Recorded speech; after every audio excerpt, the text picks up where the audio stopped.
Bah oui. D'ailleurs, qui on a au téléphone? Elodie? Aurélien. Il habite à Péronne. Salut Aurélien. Salut Bastien, salut l'équipe, comment allez-vous? Salut Ça va et Elodie. toi Aurélien? Ça va. Est-ce que vous avez passé un bon week-end? Ah bah, ouais, on a passé un très bon week-end. Ah bah il y a des gens qui prennent des nouvelles, c'est bien ça. Ouais, t'es le premier depuis une... C'est la base, heureusement. Ouais. Et toi Aurélien, ça va? Bah, ça va et vous? Ouais, t'arrives à bien chauffer là en ce moment ta maison, c'est vrai qu'il fait froid, t'habites pas dans une passoire Non, énergétique. on va dire que j'ai du chauffage dans la salle, mais dans ma chambre c'est froid, c'est pour ça que tu vois que je suis en feu, moi, tu vois. Mon T'es en- énergie. T'es en mon feu, corps t'as est en dit? feu. Ouais. Ouais, je suis comme Soprano, moi. Appelle les pompiers. Hein. On est passé La d'une maison qui conversation brûle. sympathique à quelque chose d'assez gênant. Je suis en feu, t'as vu, j'ai enlevé mon slip. Ok Aurélien, donc on va revenir du coup sur le susdit sujet. Aurélien, toi, quand Ouais. on a lancé ce sujet, ça t'a parlé? C'est quoi ton histoire? Ah, de ouf, moi ça m'a parlé grave parce que moi-même j'ai eu beaucoup de critiques, beaucoup d'insultes. Ouais, Parce qu'en fait je suis non-voyant de naissance, tout ça. d'accord, Et, donc du coup bah en fait je me suis lancé dans le rap il y a pas très longtemps. d'accord, Je fais principalement des covers parce que tu vois j'ai pas d'inspiration du tout. d'accord. Mais en fait ce qui s'est passé c'est que je me suis fait harceler à l'école, donc beaucoup pendant plusieurs années et pendant énormément d'années. Donc j'ai commencé à fumer des clopes, enfin voilà, tu vois, genre on va dire les trucs quand tu fais harceler, bon tu penses que c'est bien mais en fait au final tu te rends compte que ça ne l'est pas du tout et Ouais. malheureusement t'es pris dans un engrenage, voilà. Bah après moi je me Et suis donc, pas du trop fait harceler mais j'ai quand même fumé des clopes au collège, j'avoue. Présente Moi, également. j'ai pas d'excuses. Bon, Mais en j'ai tout cas, l'intention d'arrêter là assez rapidement parce que enfin c'est dur hein, mais j'ai la volonté dans ma tête, je veux arrêter de fumer parce que c'est 17 ans, tu vois, je suis encore jeune et si jamais ah t'as je commence 17 à ans, fumer à bah ouais, 17 ans, ouais. Ah C'est ouais. sûr que si là effectivement c'est vrai que ça peut être pas mal de t'éviter une addiction qui fait que quand tu auras 40 ans, tu auras l'impression que tu peux plus du tout arrêter. Il y a pas d'âge limite, hein, on peut arrêter à tout âge, mais c'est sûr que plus Bien c'est sûr. tôt. Et d'autant que Plus si t'as du la temps passe motivation, t'as fait la majorité du chemin. Hein. Et en fait, c'est ça que tu voulais nous dire, c'est sur le fait d'arrêter la clope qu'il y a des gens qui te découragent? Non, pas du tout. Non, pas du tout. Justement, c'est sur le fait de parce qu'en fait j'ai arrêté l'école Parce il y que a moi un je te an. dis, tu n'y arriveras pas à la clope. Je rigole. Non, en fait j'ai arrêté l'école il y a à peu près un an. Et du coup, bah, les trucs de la clope, en plus, c'est un truc que mes potes ne savent même pas. Mais du coup, j'ai arrêté l'école il y a à peu près un an. Et en fait, ce qui s'est passé, c'est que depuis ce temps-là, ma mère on peut le dire comme ça, me harcèle en mode, ouais, de toute façon, t'es un cassos, tu réussiras rien, tu pourras rien faire dans ta vie, enfin, plein de trucs comme ça, tu vois. C'est bien Un pour, larbin, bien pour se construire.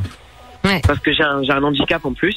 Ouais. Donc du coup ma mère elle croit que juste parce que j'ai un handicap je peux rien faire d'autre que aller à l'école, alors que tu vois j'ai plein d'ambitions dans la vie, je veux faire plein de trucs, mais voilà, j'ai l'impression que la famille elle suit pas derrière et puis je me fais beaucoup insulter et je me fais beaucoup renier par ma famille, mais tout ça m'empêche pas d'essayer en tout cas. Et Bah c'est super, Voilà. nous on peut que te dire, crois en tes rêves, tu peux tout faire. Regarde, on a eu il y a un mois Philippe Croizon au téléphone qui lui a un sacré handicap, il a pas de bras, pas de jambes et il a juste relié tous les continents à la nage. Ouais. C'est-à-dire que même quelqu'un qui a 6 bras, 6 jambes, il n'y arrive pas.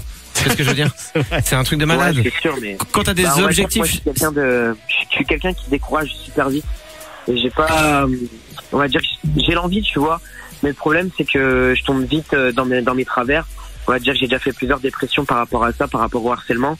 Ouais. Je me suis déjà fait hospitaliser plusieurs fois et bah, c'est fou parce que très honnêtement, en lançant ce sujet, je pensais jamais de la vie qu'on allait avoir des combats aussi sérieux. C'est à la fois surprenant et à la fois hyper cool aussi de pouvoir se dire bah tiens ouais on peut en fait aborder des sujets importants.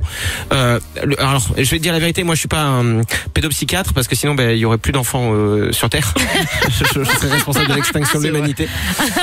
Mais le peu de choses que je peux te dire Aurélien dans des cas comme ça, c'est que si le combat est trop dur pour seul, il faut pas hésiter à se faire aider, surtout quand on a eu des dépressions et tout, parce que moi je m'entoure de plus en plus de gens qui ont fait des dépressions rapport au fait que salut, je fais partie du club. J'en ai eu une grosse aussi et en fait je me rends compte qu'il y a beaucoup de gens qui font naître de ces dépressions plein de choses positives derrière.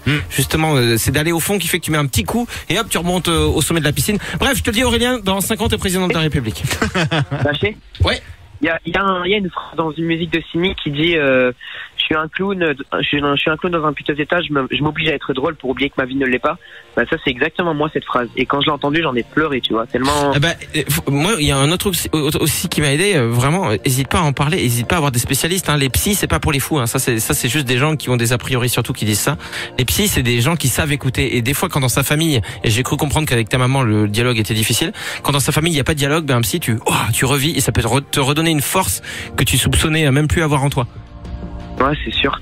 Bah, ça fait du bien en tout cas de vous en avoir parlé. Voilà, c'est toujours un grand plaisir. Bah, avec plaisir, Aurélien. Eh, Franchement, moi, Aurélien. je m'y attendais pas, mais tu vois, t'as 17 ans, tu pourrais être mon fils. Je sais pas, j'ai quel âge, 35. Ouais, non. Bah si tu l'avais eu très tôt. Mais écoute, tu sais quoi, pour fêter ça, va donc fumer une clope. Ah, et on m'a dit dans l'oreillette que c'est mon fils. Ah. Merci d'avoir appelé, Aurélien. Et hésite pas à t'adresser aux personnes qui pourront t'aider. Hein. Des fois, voilà, je le redis, dans la vie, quand on sent que le combat il est trop lourd. Et d'ailleurs, tous les gens qui écoutent la radio, hein, si des fois vous avez des coups de mou, mais que vous avez pas le courage d'appeler un psy parce que ça se fait pas, et que dans la famille tout le monde dit ah c'est pour les fous les psys. On s'en fout. Ah, c'est tonton bourré qui dit ça. Hein. Faut jamais croire tonton bourré. Hein. C'est pas un philosophe. Hein. C'est tonton bourré. Allez, on écoute My Head and My Heart sur Fun Radio.